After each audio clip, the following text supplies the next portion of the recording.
Bodine 52, how are you folks? We are out and about on a lovely day, and I have my bride, Mrs. Bodine, on the back. Say hello. Hello. So last night we were out for dinner, and one of the things that we were talking about is we get older, our memory fades a little bit, but there's one memory that will never fade away, and that is September 11th in 2001. And before we move away from the state of Pennsylvania, we have to go to see the Flight 93 Memorial. Stay tuned, we're going to bring you along.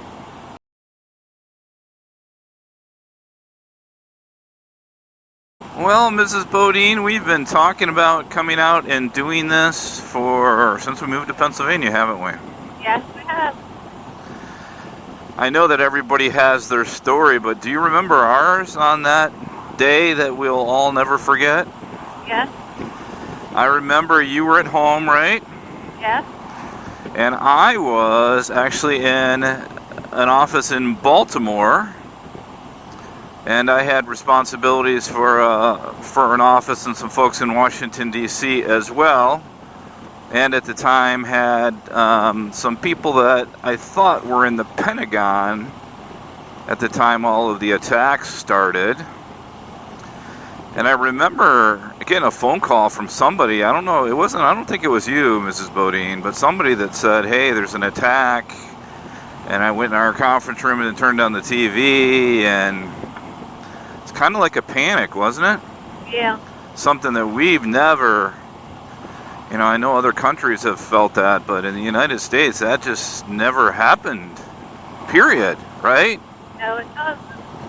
And, I remember just everybody kind of gathering around and us just talking about it. And, my immediate thought was obviously the safety of everybody and your wife and family. But it was also, at the time, we also heard about New York and obviously the towers there and the Pentagon. And we really didn't know what was going on. So we were at that point trying to get all of our employees out of the city of Baltimore because we just didn't know what was going on. Calls from our corporate office just saying, hey, Bob, get everybody out of the city. And the problem was that the phone network shut down pretty quick. And it did. So, we were trying to do our best and getting a hold of people in every way we could, and sometimes you could be able to text, and sometimes you couldn't, and so that mild panic. And then I remember calling Mrs. Bodine, and it kind of hit me that we had people in the Pentagon, and that I had some responsibility for. So, I don't know why, but you remember what I told you? I said, I'm going to Washington. I know. And it's about an hour, 15-minute ride into D.C. from where I was at. And you weren't happy, were you? No, but first you came home and got your kids to school. Yeah, originally I started and didn't tell Mrs. Bodine that, I knew the kids were okay and she was going to go get them, but I was driving to D.C. and because our house was a little bit in between, kind of on the way, and when I got in the car and said, hey, I'm going, there's no phone systems are out there. And then somebody called and told me that I can't get across the bridge, and am I losing my mind? And so I didn't do that, and I went home. And what happened there? We went and got the kids out of school? Tell that story. You went and got the kids out of school and brought them home, and then all my, four daycare kids I had, their parents came and picked them up. Yeah, you were doing in-home daycare. Yes. I remember, I think it was just our son Robert, right? No, Christy. Well, I remember vividly him coming out and going, what's wrong? Because they were getting all the kids out of school, and parents were there, and, it's hard to explain to him. So I guess he was, how old was he then? He was, I don't know. 11? Yeah, I guess so. I think he was in middle school, maybe? I don't know. He was in middle school. So, it was really a really tough time, and I know everybody had that, and And then I recall going down to D.C., and this was, I assume, weeks or a couple weeks after, and I couldn't help it. I had to go down and look at the Pentagon, and it was rubble. And some folks don't know that the Pentagon actually hit a what they call a wedge in the Pentagon that was actually empty. My team, all of them happened to be in a meeting in our office, which was actually in Alexandria, Virginia, which is just outside of D.C., probably 10 minutes to the Pentagon. And fortunately, none of them were in there except one of our employees. I don't know if it was her sister or cousin was actually the first body pulled out of the Pentagon, unfortunately. And so it really was. I remember driving by and looking at the just the rubble, and it doesn't matter how strong you think you are. You're grown man or not. You just, the amount of emotions that you go through from being mad to sad. It was just awful. It was definitely awful, wasn't it? So, but you know what? This, I felt I really wanted to do this Flight 93 memorial, and I know you did as well, right? Yeah. So we are on our way, and we're going to probably stop for some gas here, as well as get a bite to eat, and then we're going to go experience part of history, especially in the United States, on that dreaded day. So stay tuned. We are about 5 miles out from the Flight 93 Memorial. It's about 110 miles from our place. Been a good ride. And the GPS is saying interesting. It says it's 5 miles away, but in 2.6 miles, we turn at Approach Road. Approach Road. And I'm just got to wonder if that has something to do with how the plane came in, or I don't know, maybe I'm wrong, or they just named it that way. What do you think, Mrs. Bodine? I don't know. We'll have to check it out. Yeah, so it's been some beautiful country definitely coming through here. Really excited to be here and bring you all along, quite frankly. Excited, Mrs. Bodine? Yep. I think it's going to be a little somber, but always helps in the healing and making sure we never forget, right? Always remember. Alrighty, folks, we are just before the visitor center, and here's a little pull over. You can see the beautiful country. It says September 11th, 2001. The distant Laurel Mountains are outlined against a cloudless blue sky. The weather is mild, but few people are outdoors. Many sit stunned and horrified in front of their televisions, watching the World Trade Center and Pentagon burn. America is under attack. Terrorists are using hijacked planes as missiles to destroy symbols of power. People in this area, though, feel safe or lead to be far away from any terrorist target. Shortly after 10 a.m., a large aircraft just clears the mountain ridge before you, traveling way too low. Its engine roars as it passes over the cluster of homes in Lambertsville in front of you, wings rocking from side to side to side. It flies nearly overhead and disappears over the rise behind you. You know, that plane was supposed to go to the Capitol. Bunch of motorcycles here. Folks of all walks of life come here and pay their respects.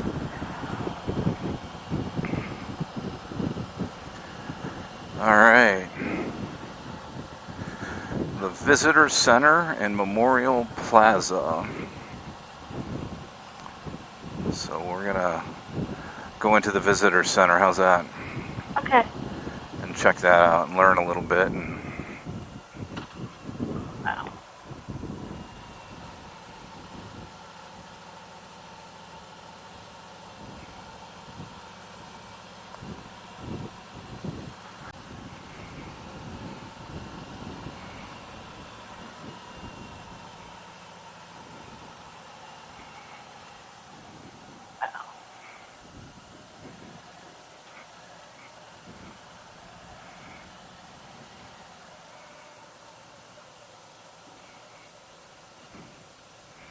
Made it here. And this is the Memorial Plaza. This is the crash site. So we are actually here, which is where the visitor center is. There's a walkway. It looks like it goes around, and we're going to do that. And here's actually where it shows the crash site on this. So really informative and neat, isn't it? Let's look at this.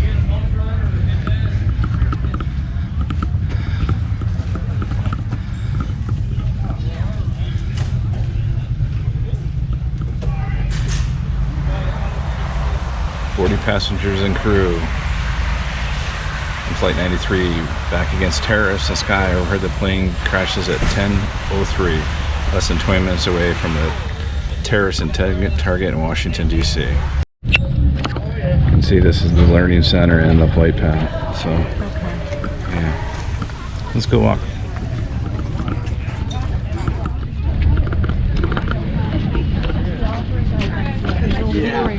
Good thing in residency.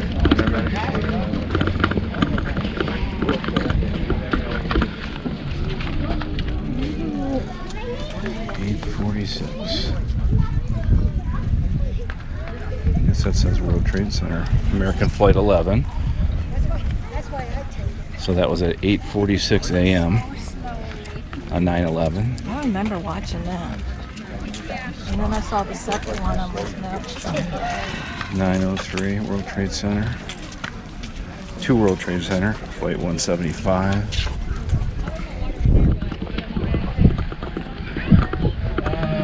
This is gorgeous out here.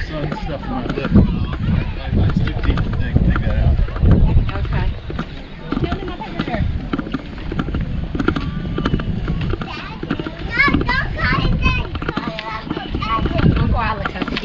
And of course, Later you can call him Dad. 9:37. The Pentagon. American Airlines Flight 77.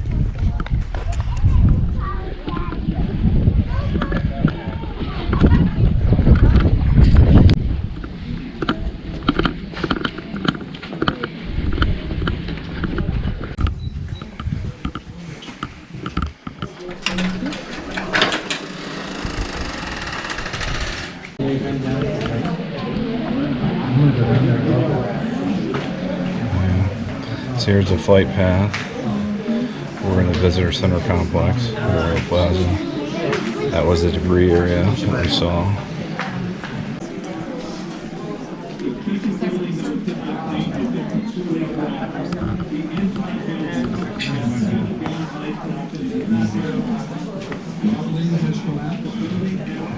That's the Southern Power you're talking about.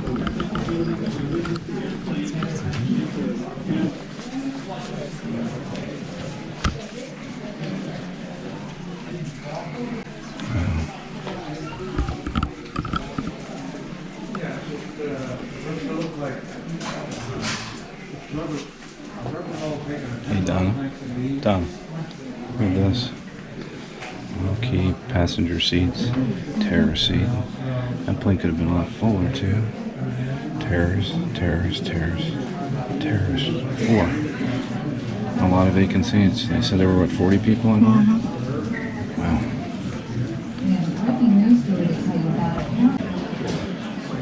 35 minutes, they knew. After they learn the aircraft was part of a larger attack on a country, they quickly share information and decide to act. Wow. Look at that. Terrorist takeover. So it takes off at 8:42. Terrorist takeover at 9:28. That's what, 45 minutes in.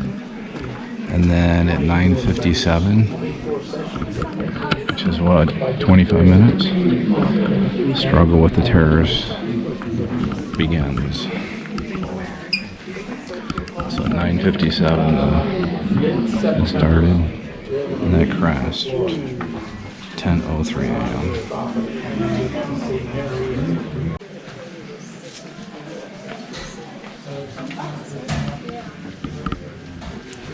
So these are fragments of the flight.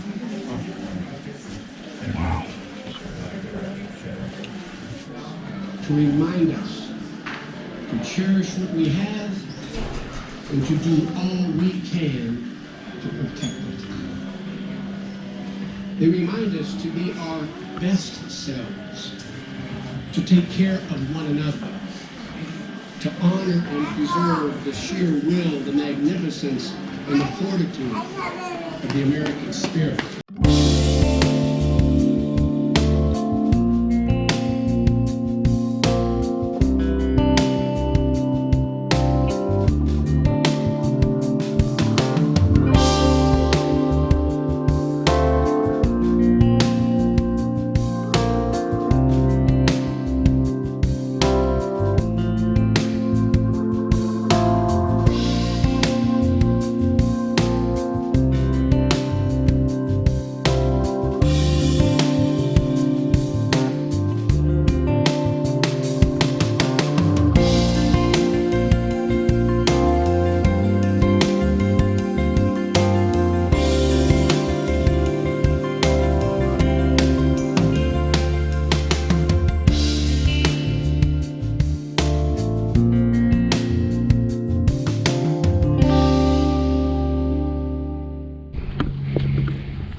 So folks, you can see that outlook way up there is where we were actually at. This is the wall with all of the folks on it. And this path here that you can see is where the flight of the plane. And then if you come back here, continuing the flight, you can see this is only people that are family members are allowed to come through here. And apparently some animals. And I'm not sure you can see it out there, but there is a rock, a boulder where the crash site was actually at. And the families had it put there. Yeah, the families decided they didn't want anything huge. They just wanted that boulder. Well, we are just coming out of the Flight 93 Memorial. What'd you think, Mrs. Bodine? Beautifully done. Yeah, that was pretty awesome, wasn't it? Yeah. We checked out the visitor center, which told the story. You saw a lot of coverage on that, and then we went down to the crash site. I wanted to share with you. This is just how we're leaving the grounds, and it's just beautiful out here, isn't it? Yeah. And, there's a lot of narration and volunteers there, which we're thankful for, and just kind of told the story. And I am super, super glad we did this. How about you? Yes, I am. As somber as it is, it somehow makes me feel better. I don't know why, but it does. How about you, Mrs. Bodine? Yep. So folks, we really appreciate you coming along with us on this ride. Something that we felt we wanted and needed to do before we live too far away where it'll be hard to get here. So thanks for coming along. We really enjoyed having you as usual. I hope a little bit of what you saw today gives you some thought, as well as if you're ever in this area, please stop by here and check it out, because it's pretty special. So, any comments, Mrs. Bodine, as we leave? Thanks for watching. Yeah, we'll never forget 9/11/2001. Thanks, folks.